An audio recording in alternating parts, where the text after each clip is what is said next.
Yo, what's going on, man? You guys are now tuned back into the Free Sauce Podcast, man. We got another banger of an episode for you guys today, man. You already know, but before we get into the episode, make sure you hit that subscribe button below, man. We on the run to 200. We need that done ASAP. Everything's free, like I said, man. Just support. Hit that like button. Comment, boost the engagement on the video, all of that. Make sure you keep tuning in with the Instagram page. We like the engagement over there. I think we just hit like 400, so we appreciate everybody that's over there. Everybody who subscribed, hope y'all tuning in over there with our clips and everything. Make sure you get you some merch. Great quality, very cheap merch. We'll pull up if you're on campus. www.freesauceshop.com. Go get you some of that. Make sure you bear with my boy Austin today. You're a little bit under the weather. Yeah, it's gonna be a long, but hopefully y'all, bear with me. Like you're saying, he's not sick. He just under the weather. Yeah, but I'm gonna put up my best effort at all times. So just stick with me right now. For sure, man. But without further ado, we're gonna go ahead and get to the episode. You go ahead and introduce yourself. Yeah. So thank y'all for having me again. My name is Keyontae Sykes. I'm 20 years old from the west side of Chicago. Do a lot of community work. I'm the CEO of my own nonprofit called SykesHoops, where we teach life skills through the game of basketball. Through that, we done had a lot of support from different businesses. The biggest was we did a partnership with Papa John's, where we donated over 200 pieces to the homeless. I've donated over 10,000 of my own money to different sponsorships and stuff. Donated to autism, cancer research, and all that. All that stems from basketball, though. In high school, was nominated to be an All-American. Broke my school three-point record. Led the Chicago Outweighs in three-pointers. Teammate of the year for 2 years. Most improved player for 1 year. So, yeah, that's a little bit about me. And thank y'all for having me again. For sure, man. That's a hell of an intro. I don't know where you want to start at, but I want to say, thank you for, taking the time out of your day to come on here because, it's kind of hard sometimes finding, guests and you reaching out through to us through the Instagram. Props to you. I like to start out a podcast, just giving the guests a little bit props because sometimes, you don't get your own flowers. So being able to pass that to you, Yeah, appreciate y'all. No problem. So I want to, just kick off a little bit of the basketball side of things. How did basketball, help you with all the things that you are doing right now? Because you said everything stems from basketball. So, can you touch on, the basketball career that you had? Yeah, so I have one hell of a story when it comes to basketball. Fun fact, I didn't start taking basketball seriously till, I want to say sophomore year in high school. Because freshman year, I went to try out for the team, but I sucked. I couldn't even get the ball over the rim. But I was so in love with the game, he made me the water boy. So just sitting on the bench and just watching, I just really wanted to be out there. And I knew that, my life, I wanted to be on the court. And so that off season I got with, shout out Coach Jamarion, he got me right, made JV. And from there we just kept building and senior years where I exploded. It got cut short due to an injury. I tore my groin, but I decided to fight through and play through it. And I admit, a lot of people don't admit, but I admit that's what cost my team the season that year. It was your injury? Yeah, because I decided to still play. And, okay. I was the captain. So it was like, I don't want to go out there and leave my team, in battle alone. And I'm a kid that got heart, and I wasn't going to let them go out there alone. And at the moment, I was like, yeah, I'm going to help my team. But, now that I look back, and I apologize to them, but now that I look back, it's like, I feel like if I would have just sat down and healed. Let's man up. They damn near would have been able to. Yeah, because we had talented players for sure. Yeah, piece shit together. We didn't have a lot of chemistry, but we had talented players that I feel like could have gelled together if I would have sat down. So, but yeah, senior year and the Boys and Girls Club. Now that's where I played basketball my whole life. I wasn't on the team, but since I was young, like 5'4", just going to the gym, doing the little gym class and stuff, trying to shoot and stuff. That's where I found basketball. And I grew up through the Boys and Girls Club. The senior year, they made me their Youth of the Year. So basically, your youth of the year is, you're doing community work, you're doing great in school, and you're, a special quote unquote kid coming out the club. And so I was nominated for that, and went to Navy Pier, had a competition in front of like 10,000 people, where we had it was a kid from each club that had to go say a speech, and yeah, I ended up winning that, which is they provided the scholarship that I used to go here now, and people kept reaching out from there, and to do business and work and stuff, and I have heart because I know what I've been through. I've experienced homelessness, all that, so. Once God started giving me blessings, I start, issuing it right back out because, I don't really need it. So I feel like it's more people that need it. So, yeah, I say everything stemmed from basketball.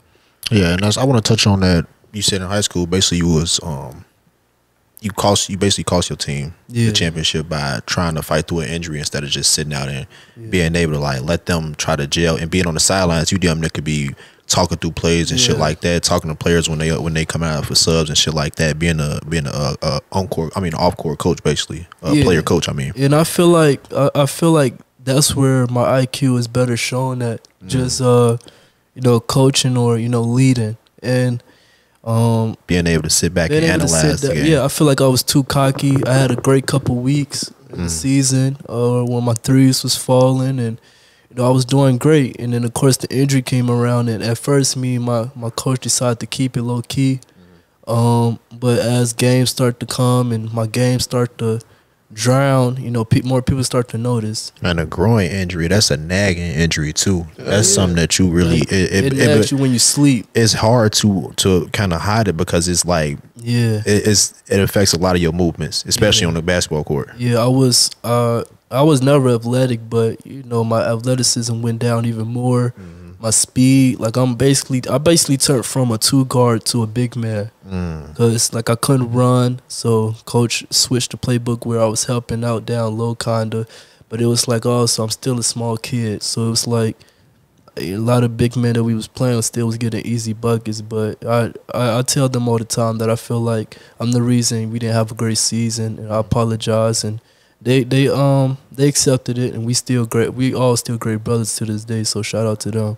It takes a lot of balls to just be like, oh, this like the season didn't turn out the way it wants to be. Yeah, that's a swallow your pride moment. Yeah, bro, because of me, because sometimes like we all men right here. Sometimes you don't want to take fault. You don't want to be the one that be like, okay, this ain't go right because of me. Because sometimes it's hard to admit sometimes as a man, we all got pride. We all sometimes you don't want to be the person that to show be like, oh, I might be the weak link in here. Yeah. But so sometimes like the moments that you had, like you're able to be like, okay, guys, like look, this is my fault, and take ownership, take charge of it, because they even love you more and respect you more because you're able to admit that. Yeah. And I feel like sometimes that's what we lack as men, because we all got it. We all got pride. We all want to be the big dog, but sometimes you gotta sit back and realize like let somebody else have it. And senior year was tough for me. Like senior year was like I went through so much senior year. I think I went through the most I've ever been through senior year. Can you elaborate more on that? Yeah. So of course I weirdly had a lot of deaths, like close deaths in the family. People that I knew for a long time. So that my mental was just already all over the place. Right. And so, of course the Youth of the Year stuff, I'm traveling around, doing other podcasts and like trying to support everybody. And it was a lot. Like I was out of it senior year. Like it was a time where I didn't go to school for a week because I was just like, I need a break. Like I couldn't do it, So what got you from that to getting over the hump of that and being able to, okay, now I want to get back. I want to just trusting God. Being from the West Side and everything. Like I said, my life is. I tell the young kids every time, I get invited to talk to them that I've been through what y'all going through, and if I can make it to the point where I am in my life, y'all can too. Like I said, I experienced homelessness, bullying, all that, and all that. It stays in your life as a trauma, but I just learned how to use it as a spark. So every time I'm on the court, I use it as a spark. And when I got nominated to be an All-American, I thought that was good until like a lot of people was down talking like, how did you become an All-American? We don't feel like you deserve this. Hayden. And you know, as I look back, I can understand why they say it, because I'm not sure our opening player. I'm not the player that, you know, coaches would look like and be like, I want him. He can jump out the gym. I'm not the player that got all the fancy handles. I got a basic game. I get the job done. I think that's how a lot of niggas look at people in the NBA. How niggas look at role players. Oh shit, he just one-on-one shit. I could be him. He just getting the job done. This nigga, he played 5 minutes a game, or he grabbed 2 rebounds, or Tony Snell type of nigga. He got a stat line of 0. You feel me? And shit like that. But it's like those the people that a lot of times be the reason that motherfuckers win championships. They be locker room guys. You never know. Culture guys. You never know. But I just feel like you reflecting on that. It's like it shows how like basketball is really a team sport. Yeah. So you gonna need your star. You gonna need your 2 guy. You gonna need your 3 guy. Yeah, it takes the whole team, and that's what you know, my team had to figure it out. Right. We're all in it together. There's not one special player. You know, we all got to go out there. We was already a small team. I think we was the smallest team in the conference. So every team that we played already felt like they had a big advantage. Yeah. But we had talent. I saw talent, you know. So, I mean, these is guys that I would go to showcases with, and we would get scouted and everything. So I knew these kids, you know, all the guys had potential. It's just we just had to go out there and play with heart and not be cocky. And once we figured that out, we had a couple wins, but it wasn't enough to get us all the way to the championship. But I'm still proud of them to this day. Because sometimes, like, you know, like you might do certain things on the court that you might think, you know, it's extraordinary until you play other teams and then realize like, okay, like we are amazing, but we need a little thing to get us over that hump. Shit, humble you. Yeah, like, and a lot of teams humbled us, because, you know, it was some teams we was looking at the, you know, the papers, and we were watching tape, or at least I was watching tape. I had a couple moments where I was watching tape, and I'm looking at the guy I was supposed to guard the next night, and I'm like, oh, it's gonna be light work. I get out there, it's a different story. So, you know, that's why I always tell people, especially when I host my basketball camps, don't be cocky, because there's always somebody that's better than you that you never know. And I feel like that's where I got my attention at. You know, I came out there as a dark horse. I'm a kid that you'll look at, be like, oh, but, you know, if you don't put a hand up, I can give you 5 threes a game. I was going to ask you now, do you feel like if there is times, because you say don't be cocky, do you feel like on the basketball court there is times where you need to be cocky or where you need to show that dog, you know? I feel like when your opponent talking stuff, and I had a lot of that. You know, even today, you know, I went and got played a little pickup games at the rec, and there was this guy who was guarding me, and you know, I missed a 3, and he was like, he can't shoot, and he left me open twice, and I hit one, missed one, and then he came down, he shot, and he missed, and I was like, he can't shoot, and he was like, you can't guard me, like he just snapped, like went mad, you can't guard me, all in my face, and that's the type of stuff that that gets me there, because I like that. Right. I feel like that's my spark. I just came in the gym. I didn't really have time to warm up, so that's my spark. Yeah, you looking for something to tee you up. And we went back and forth. He got the win, and as a man, I want to congratulate him. But yeah, sometimes you need to, you know, let people know that I'm still him. I'm still him. Yeah. I wish I was that mature to go shake a nigga hand when he just handed me a L. It was a close game. We was going like back and forth. I'm not doing none of that shit. I just feel like sometimes, like, it's like life. Like, I was telling my homies before I even did this shit, like earlier today, I was like, you know, like, you gotta know when to take a win. You know, like sometimes, you know, you can't just have it all. Like I know you. We always want it all. Like you want the plate, dessert, and some snacks after that. You know, you did. So sometimes, like, it might just be the dinner. It might not be the dessert and the snack after. You're just gonna, you know, take the win. You know what? Because sometimes, you know, as a man, like we fail to, you know, realize, okay, when I've lost and when I've won. Because, you know, you want to go back and forth. But on the basketball court, that shit cool and all. But sometimes it's like, this shit doesn't affect my day-to-day life. Like, you know, that's what I'm saying. I feel like shit. The score's enough for the nigga. Take that. You don't need to. I don't need to tell you won. Take the score, nigga. You know you won. Yeah, I can but real shit. I think that's mature as hell for you to do that. You know. Yeah, like I feel like sometimes, you know, like what I've picked up right now from this whole conversation is the fact that, like, for you say you 20, right? Yeah. For being 20, you way above what I would have been at 20 years old. Yeah. And I want to, you know, give you the props for that, because at 20 I wasn't thinking like that. I mean, it comes from just, you know, like I said, when everything start, you know, all the blessings start coming in my life, right, like the Youth of the Year and stuff, and I had to go be on the news. Like, I was on Fox a couple times. So you grew up quicker. Yeah, I had to grow up quicker because, you know, I'm driving around and I'm going to all these professional places. I'm meeting millionaires and stuff. So it's like I can't be a kid no more. So as I would go to school, you know, the way I talk would change and the way I present myself would change. Like, I love wearing suits. Like, dress down days at school, everybody come in and drip, and I'm coming in a suit. That's just how it was, you know. So I had seen you at the little fashion show they had. Yeah. You was in a white button down with a bow tie. With a bow tie. The only guy in there with something like that on. And you know, at first, when I was younger, I used to think like, oh, this is embarrassing. But this is just who I am. And you know, I had to grow. You know, I grew up without a dad. Never really lived with my biological mom. My great grandma took me in and rose me in all my life. So shout out to her. And so, you know, just learning after her and the old ways of life and things, I feel like that helped me out a lot. And yeah, so as I grew and all the blessings started coming, and Doug, who's been like a father figure to me, and you know, management and everything, just teaching me more about the game and, you know, money and stuff, and my mind just expanded. And he introduced me to books. And as I started reading, learning more about Malcolm X and all that, mine just expanded, and, you know, here we are. So yeah, they say if you want to hide something from somebody, put it in the books. Put it in the book, man. Yep. Because I feel like a lot of people don't pick it up and open it up.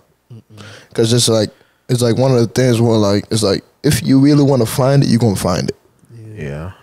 I don't know. It's just, I don't know. What can we do to get niggas more involved with books or more involved with reading? Okay, so look, I feel like where the problem stems from is the fact that a lot of people were forced to read at a young age, and like through schools, through all that. So like in their head, it's like, damn, if I'm opening up a book, I'm being forced. You know, I feel like we got to go back to where, like, it's normal. Like, I just think it's because shit not cool.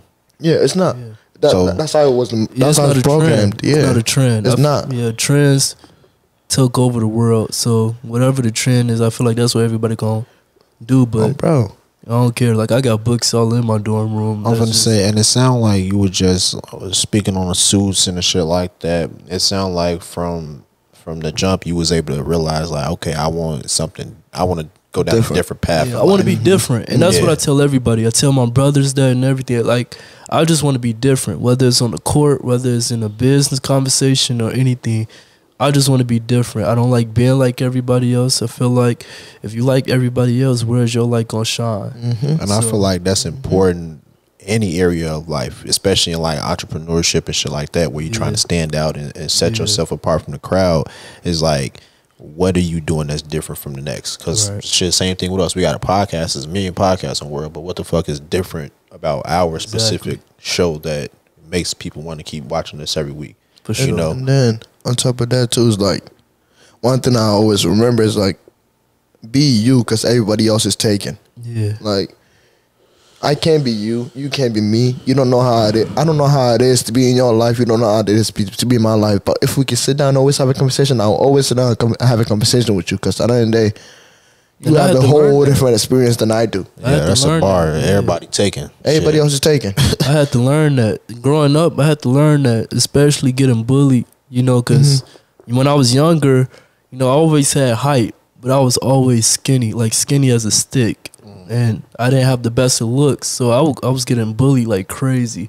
Like, people will laugh at me when I tell them, but like how bullying is in the movies, I actually experienced that stuff. So, you know, growing up, you know, I was like, yeah, maybe if I hop on what they doing, maybe they'll stop bullying me. Right. And it only made it worse. And so that's when, as I got older and I started like doing what I like to do, like wearing suits, reading books, having good grades, not smoking, not none of that.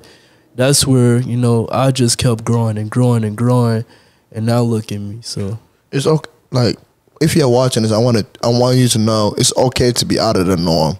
Like, sometimes being normal is not it. And I'm just saying, like, sometimes, you have to figure out, like you saying, like, who you are outside of, like, all the extra things that's happening around you, because you can only control what's around you. Yeah. If people don't like what you're doing, might as well fuck them. Sometimes you gotta just say fuck them. Just I be don't yourself. I don't see why niggas would want to be someone else. I hate for the simplest things. I hate for a motherfucker to have the same type of clothes as me or shit like that. You just copy me. Yeah, I just hate for me to be like, I want to stand out. I want to be me. I want to have everything, of my own. Now I get that I might take shit that I see from somebody else and add a little twist on it. Inspiration. But still, that's still me at the end of the day. This is still my creation, my shit on it. And I noticed that when I first started going here, the little parties and stuff. And, when I first came here, I didn't have many designer clothes. I had pieces of suits. Right. So my goal, like I had jeans and stuff, but I mostly had button-up shirts or polos, stuff you would wear to church or something. Casuals and shit like that. Yeah, so, I still, put that stuff on and went to the parties and stuff, but I'm looking, there's like 5 guys right here with the same hoodie. And then 3 girls with the same pair of skirts or something. So it's like in my mind, it's like, that's cool. I'm not downing anybody, but y'all don't want to, be yourself. I feel like every party should be a fashion show. Like, come in and talk your stuff. Yeah. So, like, I don't know. I feel like once people grow out of that mindset, I feel like the world would be a better place. Yeah. I was, earlier today, I was talking to this man that had a couple mils in his bank account. I met him before, earlier Ricky said, forget about all Austin is doing because, he feeling a little sick. I was at a little party. I met this man that had a couple M's in his bank account. He was telling me, he was like, bro, you in college right now, like, everybody want to fit in, everybody want to be at the same place, but you got to start realizing at some point, when are you going to start separating yourself from everybody else? Yeah. And what I'm learning from you right now is the fact that you started separating yourself from a lot of people at a really young age. And that's why I want a lot of college students to understand that, like, it's cool that if you came in with 15 other people, 10 other people, 5 other people, and you all want to be sticking next to each other, but at some point, you all going to start growing apart. Yeah, you got to create that separation. That's something that I think it was last year, we used to touch on it a lot, running and shit. Like, we used to just touch on shit, create separation and shit like that. What's something that you gonna do every day that the field is not doing? That's what's gonna create the separation. That's what's gonna widen the gap and shit like that. What are you doing that everybody else is not doing? What you watching, what you reading, what you listening to, what you eating and shit like that, what you consuming that everybody else is not getting, or that only the 1% is getting, Don't be afraid to be different. That's what he said. I preach that a lot. He dead ass said the same words. Yeah, he said, don't be afraid to be different, because if you're too, because I was with one of my homies, he was like, if you're too busy trying to be like one of your homies, at some point one of you are going to leave each other. And I think today it's so easy to be different. I think that, but it's really easy to be the same. That's what I'm saying. I think that for the people that's trying to go down a different path, I think it's very easy to set yourself apart and be able to eat to infinity and shit like that. I feel like it's easy to set yourself apart because it's easy and it's not easy, but it's easy because there's so many people doing the same thing, and it's like they set the bar so low. Yeah, another thing I appreciate is I tell a lot of people this is there's no way like you should be like broke or down in today's world. Like there's so many lot more opportunities. Like everybody is starting to teach it online and stuff.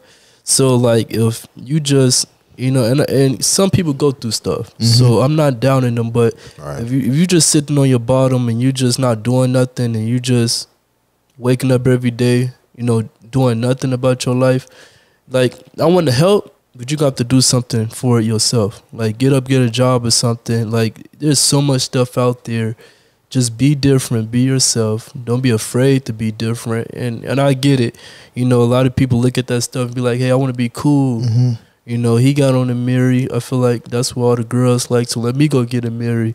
And that's cool to have a Mary in your closet sometimes, but sometimes you're not going to unlock the next version of yourself until you figure out who you are. And that's what I had to learn, that, you know, I'm not none of that. And you know, that's okay. You know, yeah, I smoke time to time. I'm not afraid to say it. I drink time to time. I do stuff I'm not supposed to do time to time. But at the end of the day, I know what makes me great. Right. And instead of just sitting on my tail, I get up and do what I have to do to become great. And sometimes that takes out the word cool, quote unquote, but I feel like I'm cool in what I do. Mm-hmm. You know, reading my Bible, you know, on Zoom classes, on Khan Academy, learning stuff I'm not supposed to be learning. So I feel like that's cool to me once you figure out with yourself, because at the end of the day, the people that do that and grow themselves every day, them gonna be the ones in a couple years in mansions, riding cars, living that cool lifestyle that everybody want to live on social media. That's true. If you don't, you still gonna be behind the screen liking. So that's what keeps me going every day. You know, he ain't said one lie. Like he said, the niggas that's in the mansions and the Rolls Royces and shit like that, them the niggas that's running shit, them the niggas that decided to just stay out the way for 2, 3, 4 years, however long it took them, and focus on something, lock in on something. I don't want to party, I don't want to smoke, I don't want to drink, I don't want to take a vacation. I really just want to lock in on this goal because I got a vision of what I want my life to look like. Correct. And I'm really not gonna stop until I get that. I feel like he's saying, it's them the people that's running shit. You got to be different and stand out, you know? For sure. So I feel like that's the message of that. But I want to switch gears a little bit and talk about your nonprofit. You got a couple of them, actually, that you're a part of. So tell us a little bit about that. The one I created, I ended up creating it. It was a requirement for one of the Youth of the Year competitions. Mm-hmm. And it's called SykesHoops. And basically our mission is to teach life skills through the game of basketball. So like I said, I feel like most of the lessons I learned through life came from basketball. You know, not giving up, you know, and just a lot of moral lessons. And so I grew up in the Boys and Girls Club, the Dr. Martin Luther King Boys and Girls Club, West Side Chicago. And every day, you know, just going in there hooping, going in there, you know, making friends. It was an after-school program, and I just grew I stayed in there all the way till I came here, literally. So, you know, when they told me that I have to make a nonprofit and I can do it at the club, you know, my heart rejoiced, because in that club is so many kids that went through what I went through. So many kids that I see myself in, and there's so many kids that's going through what I went through. So, just giving them that opportunity, that light to come in somewhere where they don't have to worry about not having a meal. They don't have to worry about clothes being on their back, and they don't have to worry about not having fun. I mean, they have a game room in there. They can play video games. Of course, they got the basketball gym. They have a music studio, swimming pool. They have a lot of stuff in there the kids can come in and do. So, of course, with my organization, what we do is we host a basketball camp. And we go in there, we teach them a couple drills, but we pause and we sit them down on the bleachers and we talk about life. We teach them, you know, how to stay in school, how to, if you don't want to, if you feel like school not for you, they have trade schools. They have many opportunities you can go and get instead of just being on the street. And I'm happy to say that in a report when we first started that we saved 3 guys from going to jail. They was young, of course, in the streets. I mean, we're in the West Side, of course, on the streets, and they came in through SykesHoops.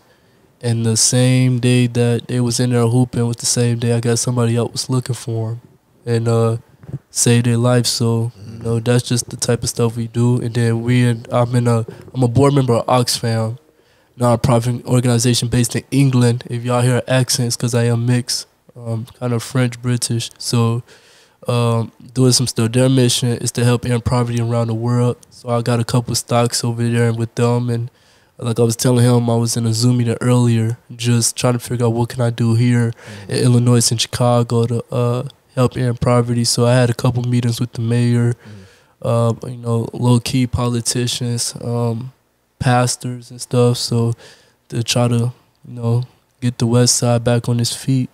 And I know you say you from the West Side. You was born here too? Yeah, I was born in Chicago. So where did the accent come from? You said your grandma? Yeah. Okay. Yeah, family. So it comes in when it wants to. I don't really care about it. So I'm pretty sure you were speaking that at home and shit, right? Yeah.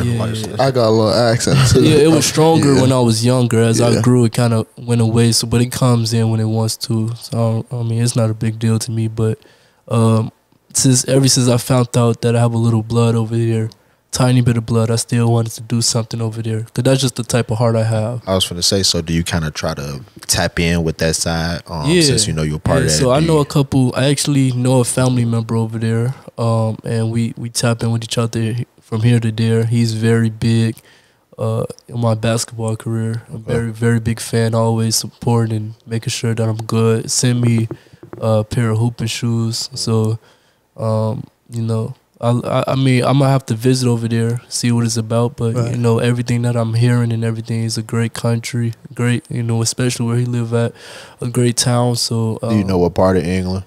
No, I don't. I think it's London. London, okay. London. Yeah, it's definitely London, because they got the little castle and stuff. So okay, yeah, that'd be a cool ass trip. Shit, go learn about my ancestry and shit like that in London. Yeah, I'm majority black though.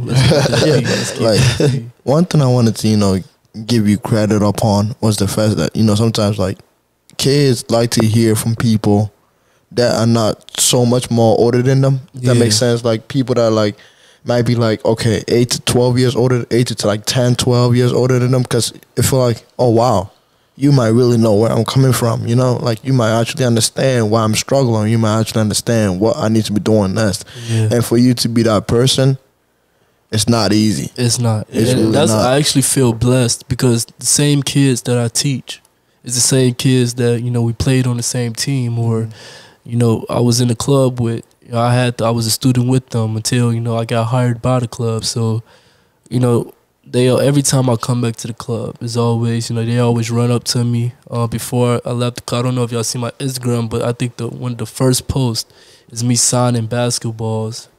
And that's when I thought I was going to go to Kentucky Wesleyan to play basketball, but God had a different plan for me to come here. And so the last day, we did a student versus staff game, and I played with the teachers. And after I signed, autographed all the kids' basketballs, took pictures and stuff. And that was a heartwarming moment, because these the same kids that some of them I grew up with. And so just to know that like I literally came where they was at, and now I'm the type of person that I am today. It was just amazing. Yeah, I want to touch on that point. I think that when it comes to like kids seeing role model and just the younger generation seeing role models, they want to be able to relate. They want to be able to see like, the closer the better, because the closer means that it feels more possible for it to happen. Because they know that how they really live. I feel that's why I don't really agree with schools going all out to get Lil Durk or somebody, because these is guys, and no hindrance to him, because he's a great guy, but like these is guys that lived a different lifestyle for a minute, right? And they about their bread. If it's no bread, they not coming. Hell no. So I'm not famous like that yet. So I still know that I'm still have grinding to do. So that's why anybody that asks me to come and talk, it's always for free. And I think that's important, because it gives people the notion that you don't have to have a big name to be out here making a difference, or to be somebody. You don't have to be a celebrity to be somebody. And that's how your name actually get bigger. Like my name didn't get big until I started doing all that, and once I started being on the news and stuff, that's when I started getting recognized. But I kind of liked it better when nobody knew me, because now I feel like everybody, which is stressful at times, but now I feel like everybody got these huge expectations that sometimes hinder me, because it's like I have a family depend on me. I have, at the time I had a team depend on me. I had other people depend on me. It was too much. Kind of like it gets tough where to put your time at. It's only 24 hours in a day. Yeah, and that's why I study I study the life of LeBron a lot, because he basically had to go to that. Just having to take on that big of a role at such a young age, and lead a NBA team. We're not talking grammar, high school, JUCO. We talking leading an NBA team. I think at 18 years old. National Basketball Association. Man, that nigga like Superman. I be wondering the same shit. Like No trouble. How does he? This nigga be everywhere. The nigga be at Bronny game. Back at Danny be at the Lakers game. 5 hours early. He makes sure to keep the main thing the main thing, but he also everywhere else at the same time. It's tremendous time management. He rich as hell. He got a jet and shit like that too. That helps, but he just tremendous time management and keeping the main thing the main thing. It's mental. That's what I like to teach the kids, is that your basketball is not gonna come from all playing with a basketball. Sometimes you have to sit down and train your mind too. It's good to be in the weight room, get your body up, get some abs, jump higher, but you can't do none of that without your mind. Because without your mind, where's your IQ? You still need to learn how to make great plays. You still need to learn how to read a playbook. When you do get signed and stuff, you still need to learn how to count your own money. I think that's something we need to focus more on, is like everything is mental. Everything starts in the mind first. Everything is mental. That's why books is very important. And like, if people be laughing at LeBron because he come in reading one page of a book, but I really believe he be reading them books, because it's like there's no way, the type of guy he is. Like I said, the big role he's been having since a young kid. Yeah, damn near 20 years. I mean, come on, he would have checked out by any time now, but I believe by studying and reading and learning out the great people that also played in the league and great people outside the league, that's what made him a great player and arguably the best player to ever play the game of basketball. Yeah. Like, that's one thing too. Like, many people don't realize, like, books help you see different perspectives. Like, it helps you see different things from different angles. Like, you might think a certain way, until you open a book, you start to see a whole different way to think about that thing that you're thinking about. Like, it helps you realize, like, okay, maybe the way I'm thinking about something might not be fully the right thing, but it helps you to see, like, the perspective of, okay, what can I do for myself that can help me think that way that the person that's writing it is thinking about it. I think that's important, being able to, like, keep an open mind with shit like that. I think we hear old people a lot. They say can't teach an old dog new tricks. Shit, teach me some new tricks. I want to learn new shit. I don't want to stay the same forever. I don't want to stay one way for my whole life. I want to be able to evolve and grow and be able to be like, okay, this was okay for this 3, 4, 5 years of my life, but now it's time to start doing things different, because I'm in a different season of my life. I got different shit going on. I'm just more mature. So I always want to learn shit and be open-minded to how other people think. Because a motherfucker might tell me something that's like I never thought of before, and it might be damn near a game changer in my life. It might be just what I'm looking for right now, and just because he didn't say it there, and I kept an open mind, damn, let me try that, and I might have clicked. That made everything just go around for me in my life. Yeah, that's a great point you just emphasized on. Just sometimes, like, keeping an open mind helps you realize, like, what else you might not be thinking about. Like, like you said, the person might be like, okay, hold on, think about this from this point of view, and then you saying, like, that might be what you really need, because it's like you don't know what you don't know. That is true. You don't know so you can't walk around thinking like, oh, I know it all. I got everything figured out. I can't nobody tell me nothing. There's no information that I do not have. And if you walking around that, you a fool right there. You don't know everything. And I'm always willing to learn. I don't care, how established I am. I don't care how established I walk around. I'm always willing to learn. Like, when I got here, I wanted to be the low-key kid, the kid nobody knew, but, that's not the type of person that I am. And, once, I went to a couple parties and, I met Charles and, I asked him, can you teach me how to work the DJ stuff? And I've been asked a couple of people to teach me how to work the camera and everything, because one thing that I was trying to tell everybody when I had a breakdown with my mental state in senior year was, I'm more than a basketball player. Way more than a basketball player. I don't want to be known as just a basketball player. And I get it. A lot of people be like, well, you're not even a basketball player. Your game don't pursue that. But, that's where most of my accolades is at. And I just don't want to, if I was to die today, God forbid, I don't want to be known at my funeral as the basketball player. Right. I want to be known as the person that help people, that teach people. And yes, it's still from basketball, but I want to do so much more and learn so much more. So my mind is always open. So that's why I've been trying to make as many connections on campus. You know, CJ, me and him gonna start connecting more, learning. The one on the fashion show, right? Yeah. Learning more about fashion and stuff. And, you know, Jayla, like I said, Charles, Stephanie, shout out them. Joanna, all of them just... And I appreciate them for kind of taking me under their wing and teaching me a lot of stuff. And then, you know, like my roommate, Jay Kwan, shout out him. You know, he played on my high school team, was a big impact. So just, you know, having him in the room every day, teach me little small things is always a blessing. So I'm always ears open when it comes to learning. And I feel like that's how you grow. Just don't be afraid to learn. Don't be afraid to be different. And be yourself. And that's how you grow. Bars.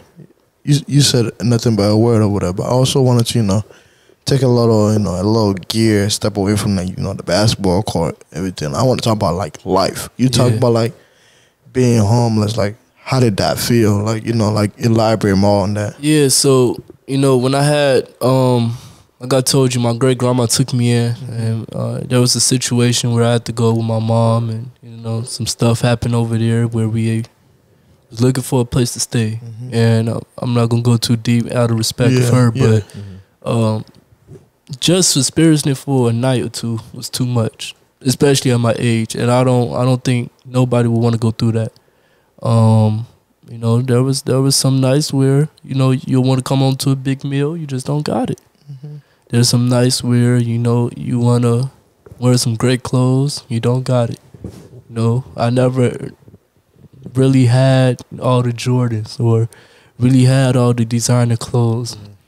That's where my impact or my mindset of wanting to fit in came from. Because, you know, everybody at school was just having everything, and I'm coming in Skechers. I'm coming in and, you know, stuff from, you know, Five Below and stuff. So it was like, you know, what the hell, ma? What you doing? But, you know, as I grew, I appreciate her and the whole family for what they done for me, and they done a lot. So yes, I experienced a little poverty, but I was never poor. So I know if you have, I tell people all the time, I tell the kids, I had a little kid.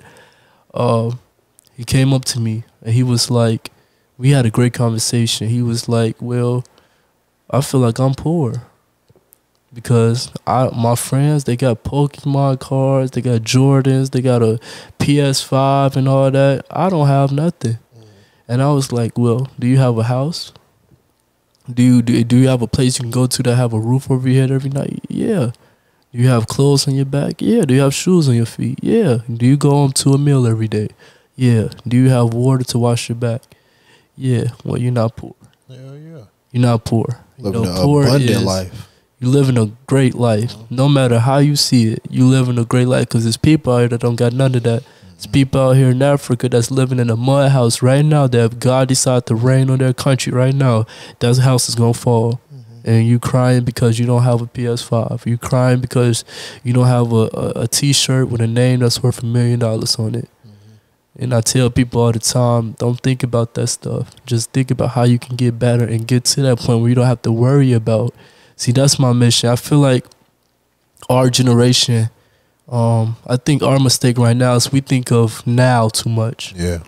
We talk about it all the time. Like we really think about now too much. We think about how people feel now. We think about, you know, where our money is now, and we don't think about the future. Yeah, I think that when you get to thinking like that, I think you got to start doing shit. Because I talk about it all the time, like falling in love with the process of something. Yeah. I think that if you find a path that you want to follow, a goal that you want to accomplish, and you lock in with that process, that helps you get out of that thinking in the now moment. Yeah. If you always looking ahead, if you're always looking at the goal, if you're always looking at, man, in 2 years, this is where I'm gonna be at.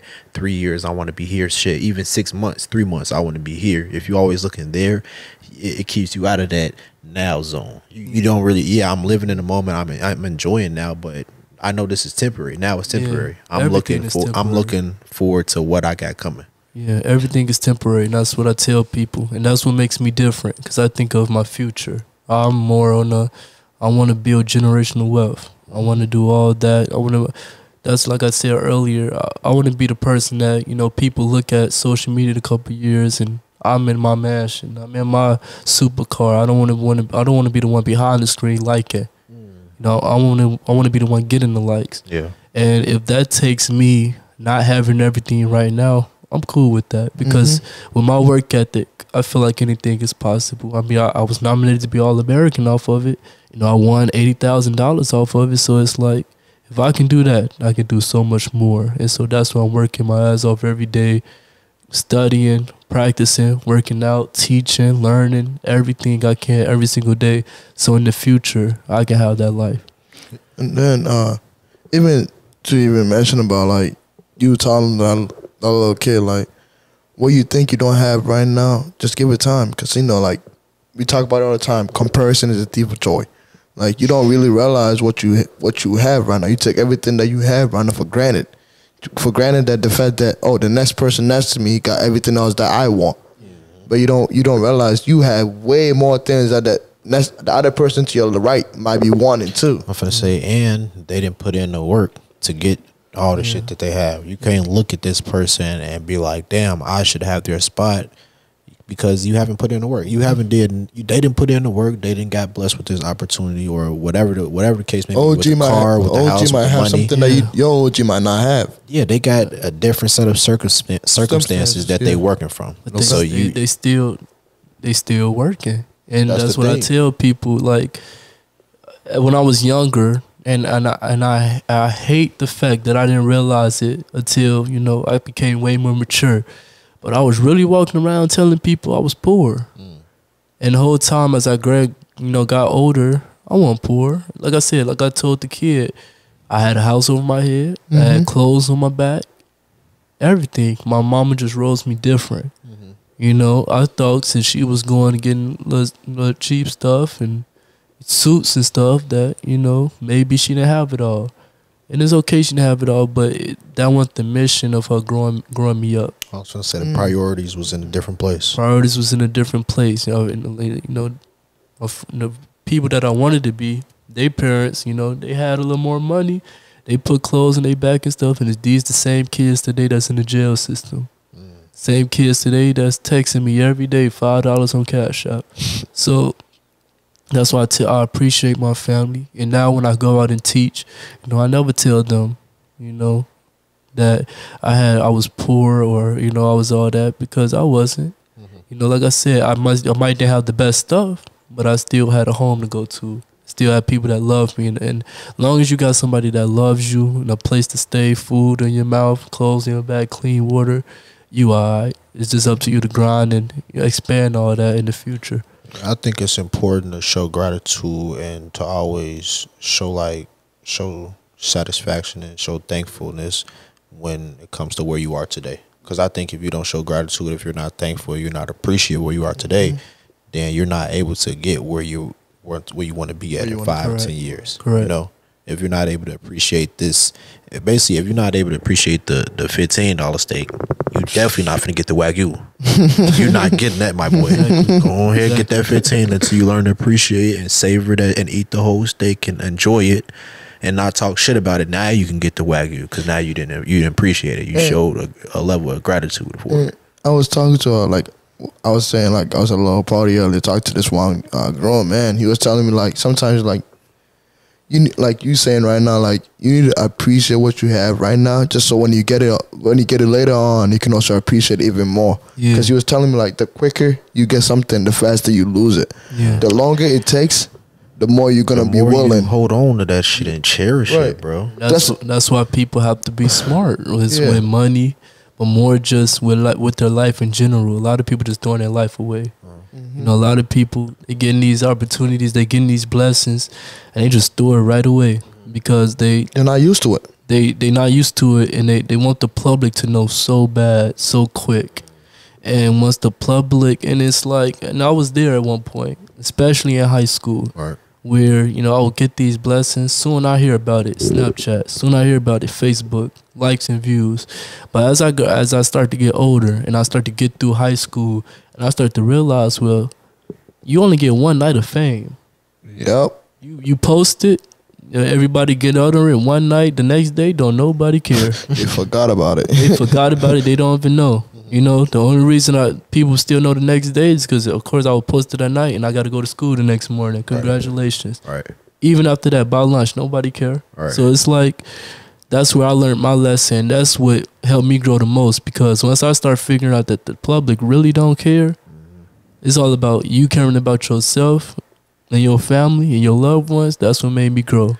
Yeah, that's something that I learned is like really, like you think like, damn, you be scared to do shit because you think, oh damn, they watch me. What if I fail? They gonna be looking at me. They shit. don't give a Ain't fuck. nobody looking at your goof They ass. don't give a fuck. I was Ain't so scared to nobody fail. looking They don't at you, give a bro. fuck. I was so scared to fail until I learned that it's okay to fail sometimes. I just think about it like how you looking at yourself. I say it all the time. You're the main character in your life. Just like everybody else. And You really don't give a fuck what nobody else got. Especially your at the life. age that we are today, 20 through 20, really 18 through 24. We got a lot of shit going on. Personal shit. We trying to find ourselves, get a career going, make some money. We really like locked in on ourselves right now. Right. So just look at how you treat yourself. You don't really be getting no fuck if nobody fail or shit. Like you don't really care about what nobody got going on unless they in your immediate circle. Yeah. Unless they the people that you talk to on a daily basis, or your family or your loved ones or your chosen family. You know, you really not checking for a motherfucker. You really not keeping tabs on somebody like that. Even then, you still have a little boundary. Even then, you still realize like, okay, hold on. Like, I could care for you as much as you're willing for me to care. Like, I'm not like. To this day, I love my parents to death. I love my siblings to death. I love my friends to death. But at the same time, though, like, I can't be worrying about you 24/7 if I'm not straight. You gotta go live just like I'm out here living, Like, man. If I'm not straight, fuck am I checking on you for? Yeah, you got to learn yourself. I was just talking to my like I said, my great grandma who rose me. I call her mom, right? Because she rose me all my life. She earned that title, and we was talking right before I came here. And she was telling me, well, I'm proud of you because you're out there learning. Because I was telling her about certain situations that I've been through lately out here and stuff. So she was like, you learning, you'll be all right. And everybody just got to learn.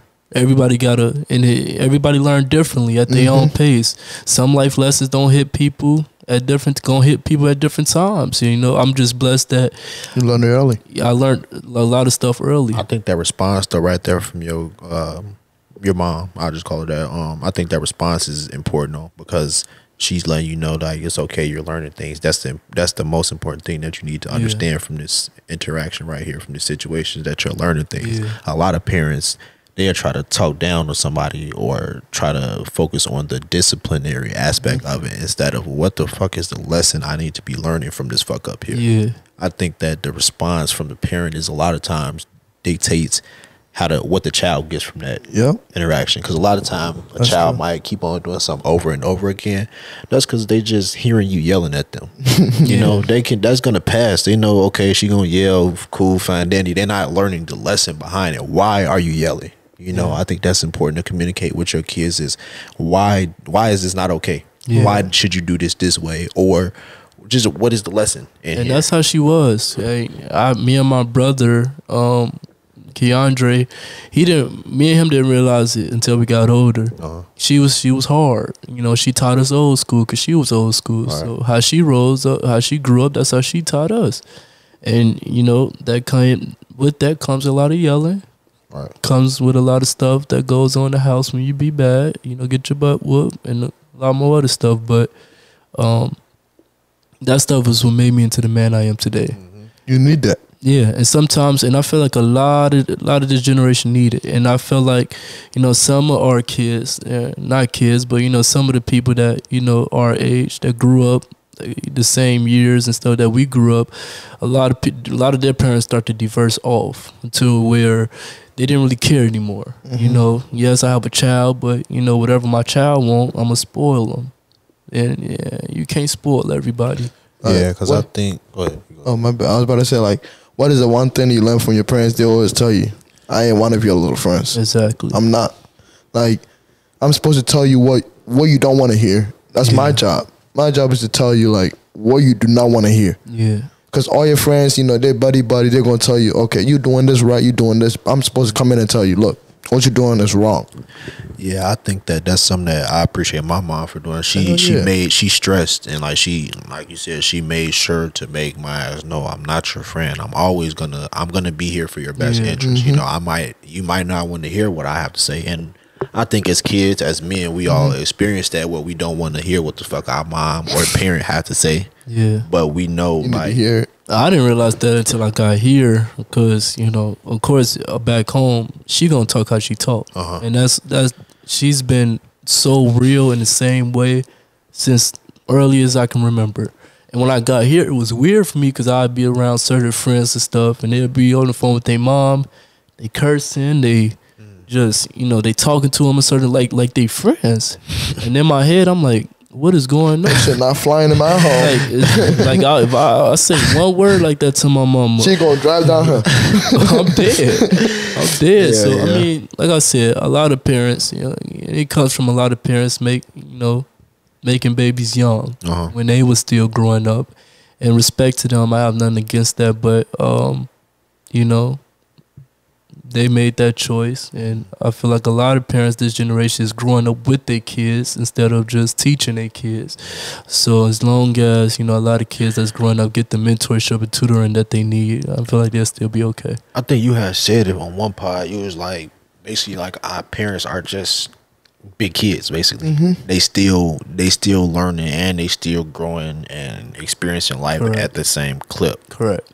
But I think, like he said, at the same time, you do have to understand your responsibility as a parent. Yeah, boundaries. My responsibility I'm responsible for you because I brought you into this world. I got, however, 18. If you had him at 18, I got 20 more years. However many more years of more of experience than you. So I already know things. So I have to use that to now help you navigate through life. You know, I'm still growing, you know, I'm still going through life and experiencing my things and shit like that.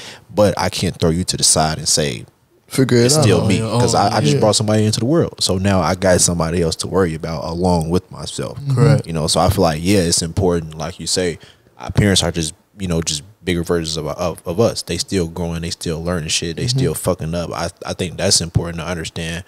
But also as parents, they have to understand you do have a job to do. So I think it's a two-way street. It is. We got to understand as kids, they still fucking up. They still trying to do things with their life, and they still growing and experiencing.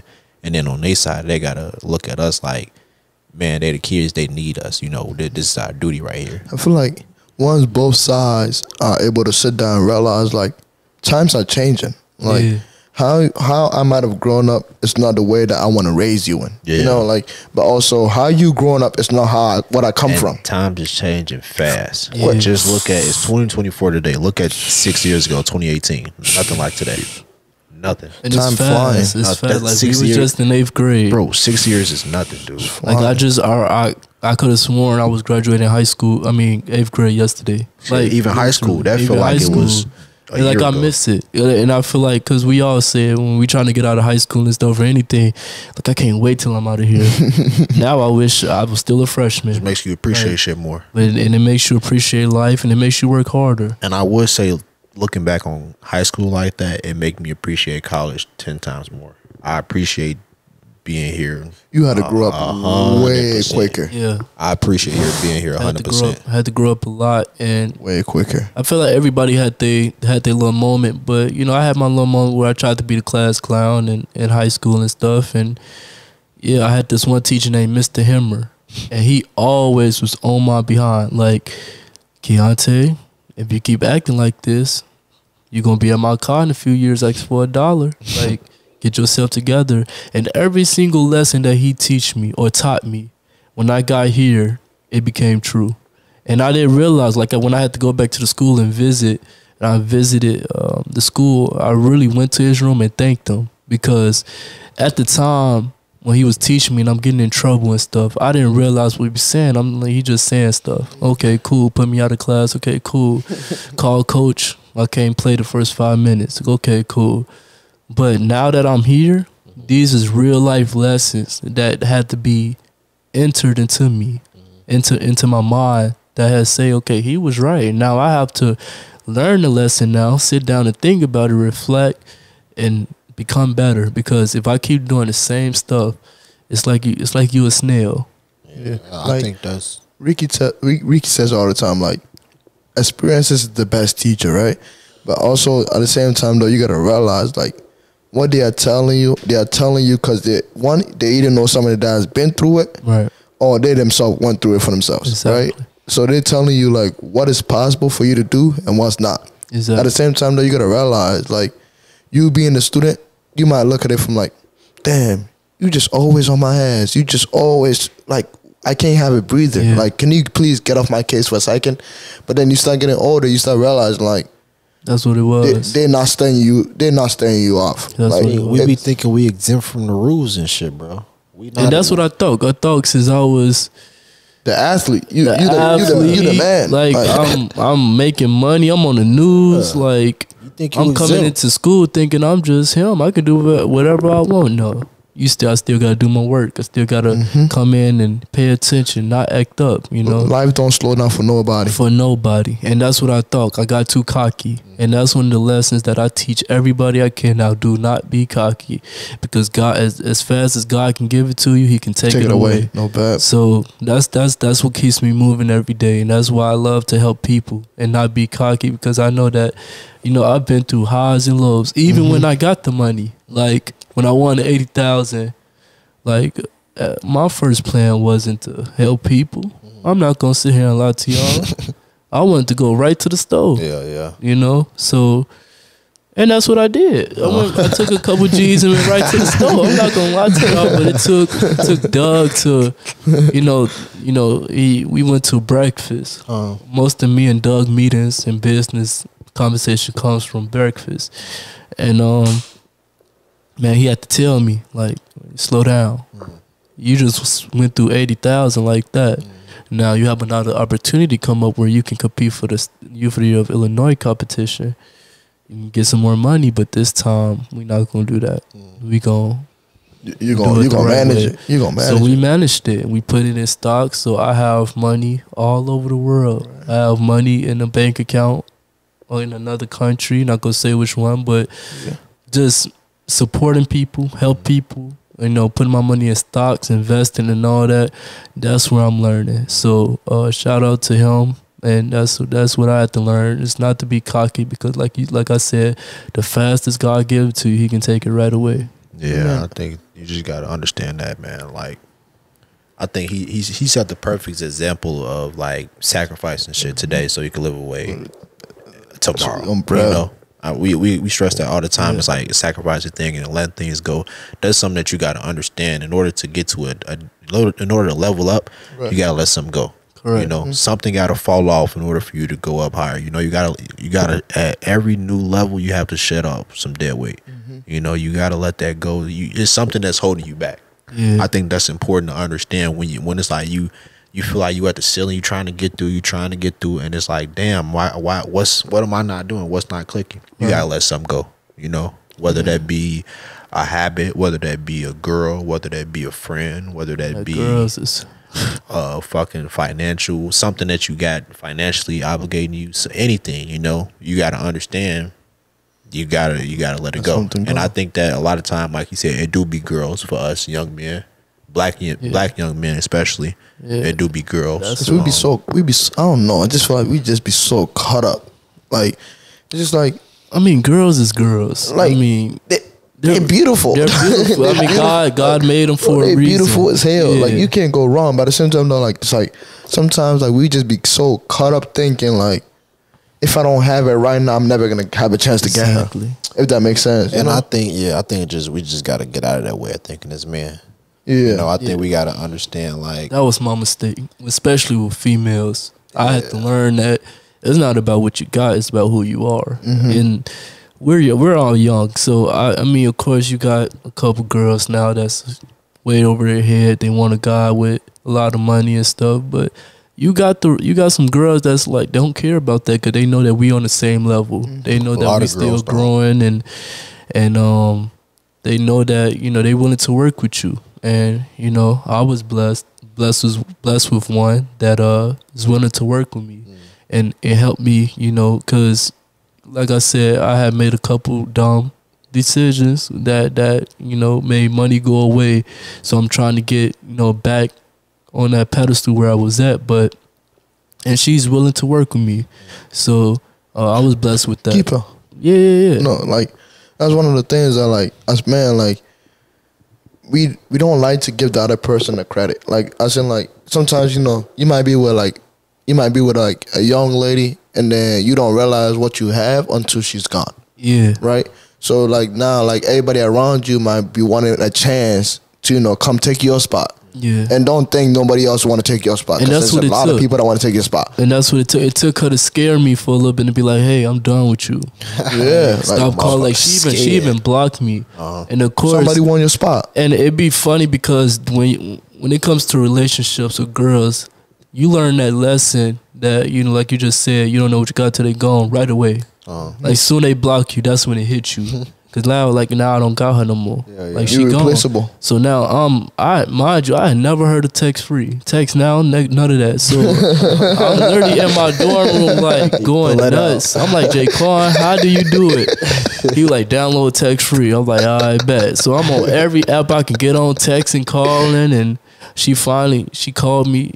She wasn't answering, but she called me back when I was in the shower. One day, I dropped that soap right away. Picked up that phone, and we had a conversation.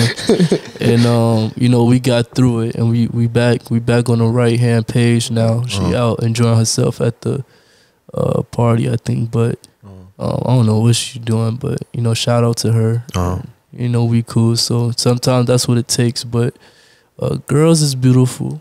I tell young guys that all the time. Girls is beautiful, but don't make them that choice that fuck up your life. Because that can be the choice that mess up your life. Sometimes you really want the most beautifulest girl in the room, the one that everybody likes, but the real star, the diamond in the rough, is the quiet one that's sitting in the corner. That might be her. It might be her. You never know. So that's what I had to learn. I've always chased after the models and the big time women, the one everybody wanted, and the whole time my diamond in the row was a quiet one sitting in the corner. Actually, because 9 times out of 10, the only thing that's separating them two is just she got the name and she don't. Yeah, she got the popularity. You don't know what this girl coming with. You just know from the outside looking in. She's everybody beautiful. Know her. Everybody want her. And I've had my taste of both, which is why it's so easy for me to talk about. Like I said, when blessings started coming to me in high school, and I was on all the little apps. I was on Facebook, Wiz, all that, and some beautiful girls came my way, and these people I FaceTime, these people, some people I met up with, and I can surely say sitting down right now that the best conversations and moments came from the girls that's not them. It came from the girl with a head on their shoulders. It came from the girls that want to grow, want to learn. It came from the girls not an airhead that take care of themselves. It didn't come from the girls that all they care about is views. It didn't come from the girls that all they care about is, okay, where's the next date? And that's another thing I had to learn. Watch out for these gold diggers, because man, I learned it hard. I mean, every day. Like, every day asking me for something. And then, I got tired. I don't want to go on a date every day. Hell no. And they would do that if you got it. So that's another thing, at my church, back in the city, we have this thing called Men's Day, where it's like a men's program called Iron Sharpens Iron. And we go out to this big church in the suburbs somewhere, and men from all over come. Any church you can probably name, and one of the classes talked about this, and that's where I learned, because girls can be I forgot the term they use, but basically girls can be a distraction from getting you where you need to be. Girls was a distraction from getting me from where I need to be, because at a moment in time when God started blessing me, these girls would come up to me. I'm thinking I'm the man. But the whole time I realized I just put my life on pause to satisfy a couple girls. Factuals. And once I learned that and got back on my stuff, they went away. And there was only one that stayed. And that's the one that I thought I was going to have nothing to do with. And we don't talk to each other like that no more, but we're still cool to this day. Of course, with permission from Maz, but I have to make that but make that shit clear. We're cool to this day. So shout out to her. She's been cool. She goes to Illinois State. Okay. We check in with each other here and there, but shout out to her. We still great friends to the day. But don't let these girls be a distraction, and keep your money. Like, it's okay to spend your money here and there, but you don't got to go above and beyond, especially if you just met her. Yeah. And that's what I think. As men, that's important for us to understand. Is, like I said, keep the main thing the main thing. With the girls, is like, the more that you on your purpose and the more that you chasing after what you need to chase after, and more that you accomplishing your goals and improving you, you're going to get that girl that you really want. They come with the territory. It all comes with, that's part of the improvement game. That's part of leveling up. That's what the cars come with it, the money, the houses, the women, the fucking traveling, all of that it's a part of it.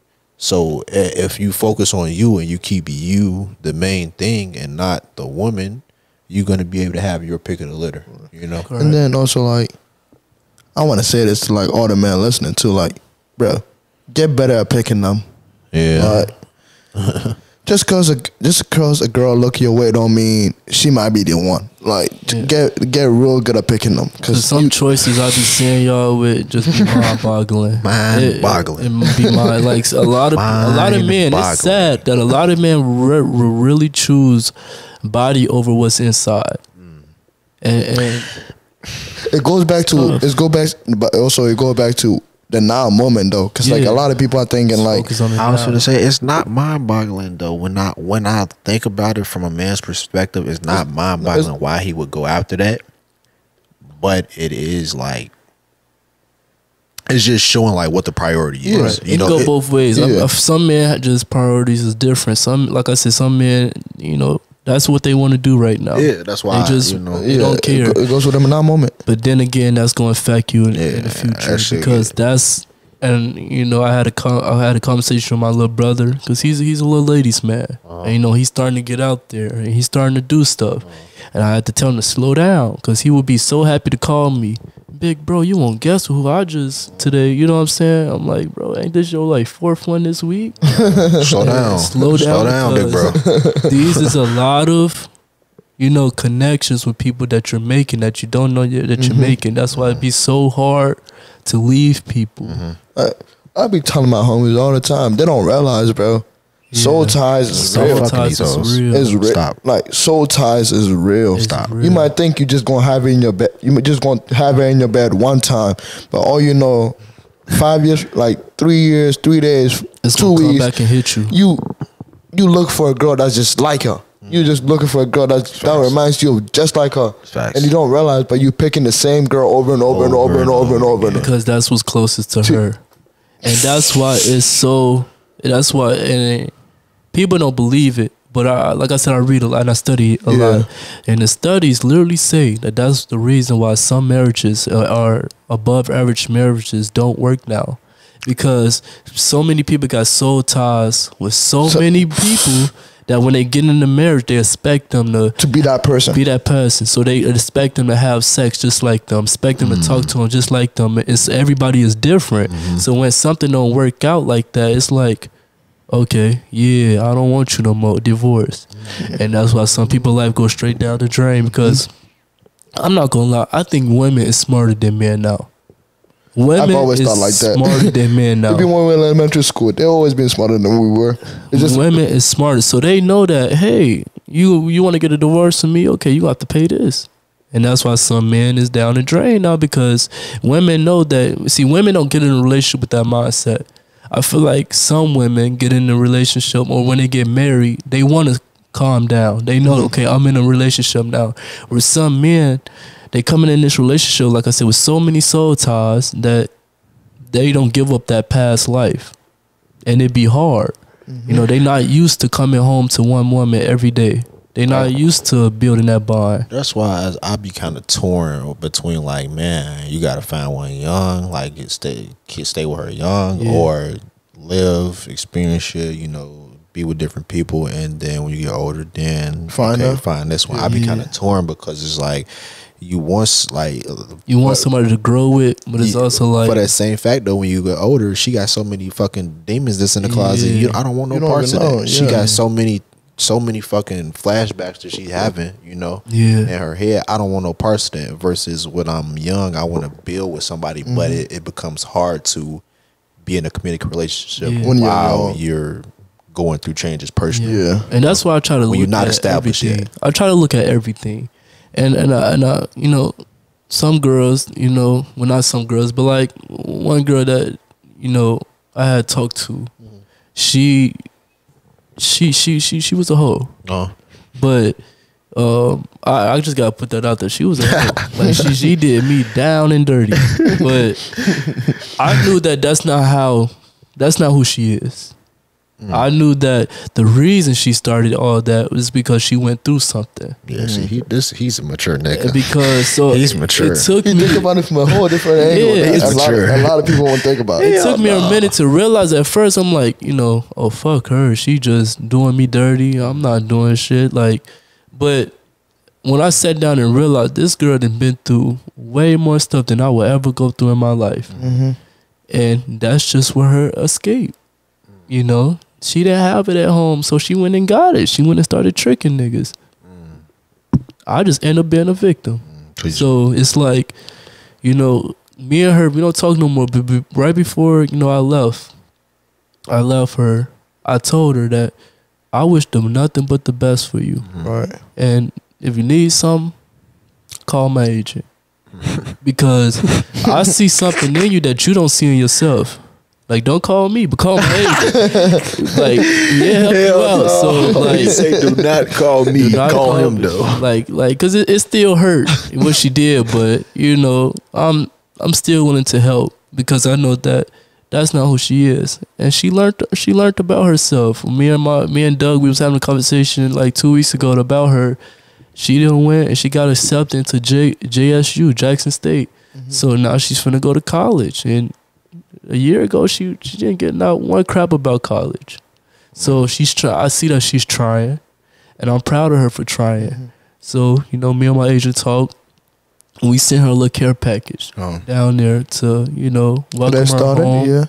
Some toilet paper and soap and stuff just to get her started. And that's just the type of person I am. And I'm proud of her.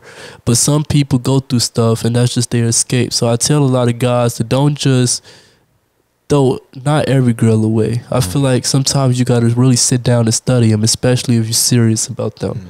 Because if you don't sit down and study them, you don't know who they are. They can be anything. They can be anything in disguise. So I like to sit down. I like to study. I like to look at you, analyze, and align and admire you, and really figure out who you are. I figured out who she were, and I knew she wasn't like that for real. Now she's settling down. She got her a man. He actually just proposed, so I'm proud of her, and I feel like that's what a lot more people need to do.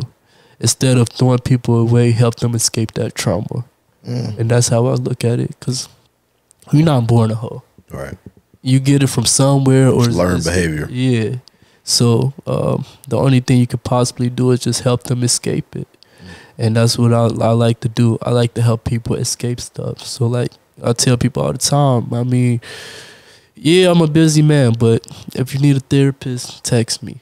That's all I know. If you need a person to talk to, text me. Because I'm going to always be there. Like a young lady at the school, she had a situation happened to her, and she's doing way better now. But I posted on my story. She remembered, and she texted me, and we met up. We talked. She cried, and I said it's okay to cry because that's how your pain is leaving you. And now she's doing well. So that's why I tell people, instead of just looking, you're doing God's work.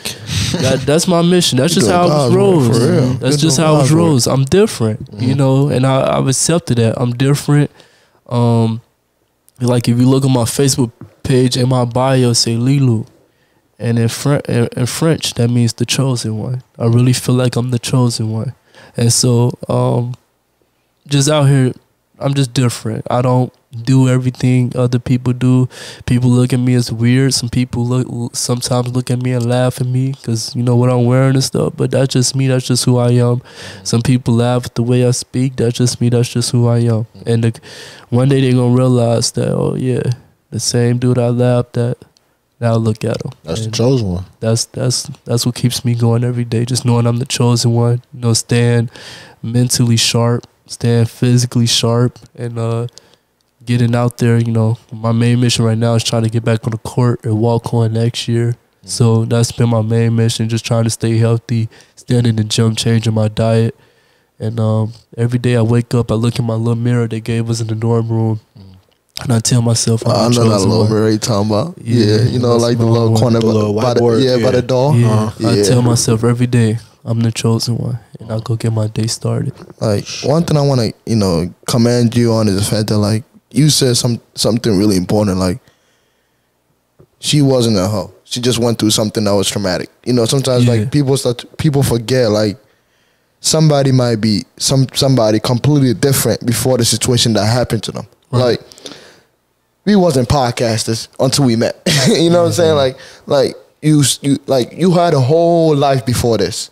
Just like I had a whole life before this. Sometimes, you know, like you forget other people might have situations happen where they are who they are right now. Yeah, I say that shit all the time. Everybody got a story. Everybody got a sad story to tell, bro. You're not the only one that has been through some type of trauma or some type of backlash. Everything stems from something. That's why I look at that way. I think he did a good job of just pointing out that, like, even though he's been through some things, he's been through his trials and tribulations, he's been through his ups and his downs, he's still able to see in somebody else, she's been through some things. So I'm not going to take it out on her, or I'm not going to penalize her just because she's been through some things in life. I just got to understand that that's just a part of life. Sometimes you're going to get done wrong in the process of dealing with people. And that's just something that we got to understand is a lot of times it's not you're not necessarily doing something wrong. Yeah. It's just that shit that's just what happens in life, you know? Yeah, and like I said, everybody have their own personal escape. Her escape was sex. Her escape was talking to many people. She needed people to talk to. Some people's escape is drugs. My escape was music. I wrote music for a couple years.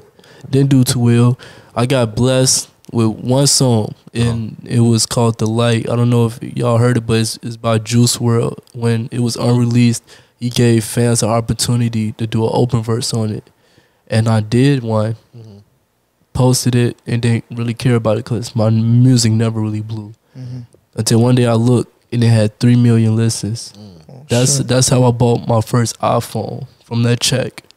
And I had that iPhone literally till last month where I got a new one. But my escape was music, just putting my heart in music, venting to the mic. Because I felt like I couldn't mix emotions with basketball because you'd be all over the place. I'd be all over the place. Yeah. I'd be Draymond Green. And I experienced that because when I started putting my emotions in basketball, and I did some of it senior year when my mental just started to get really low. And even my coach can tell. Coach Rogers would tell me all the time, like, if you need a game where you just need to sit out, let me know. Because this is not the Sykes I know. You're out here elbowing people. You're out here tripping people. Literally Draymond Green. And you're getting thrown out of games. You're getting texts. And on the paper, it might not seem like we need you. But we need you. So you can't be doing that. And I had to find another escape. And that escape came in music. So I had put out a couple songs, Just Smile, like I said, The Light.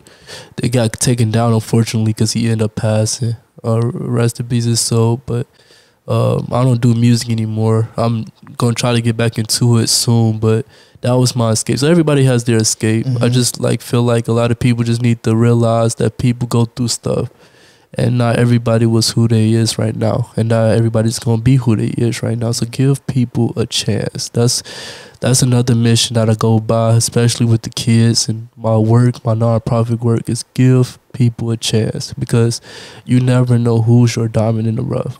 Yeah, man. I think that's been the message of the podcast, man. Just find a way to stand out, find a way to be different, man, and lock in on yourself, man. I think we gave you gems throughout the whole thing, man. I think you go back and listen and be able to catch something. But before we get out of here, I want you to get the people somewhere where they can connect with you, whether it be any socials or websites, anything like that, man. Y'all can connect with me on Instagram at The Real Sykes, TheRealSykes. Facebook is my name, Keyontae Sykes, Keyontae Sykes, Sykes. Snapchat is The Real Sykes 12. Same as Instagram, just add 1 2. And thank y'all for having me here, inviting me out, and please subscribe to their channel. Get them to 200, I believe. Yes, 200. Sir. Like the video, and Sykes out. Please subscribe, like, press the button. It's free, man. It is free. And thank you all for bearing with me. Yes. It's been a long podcast, but thank you for bearing with me. Before we head out, please, podcast listeners, please never stop learning. Never stop learning, man. Free Songs Podcast. We out. Man, we out. Black like CIA. I broke like yesterday. I step ball like NBA. Every day like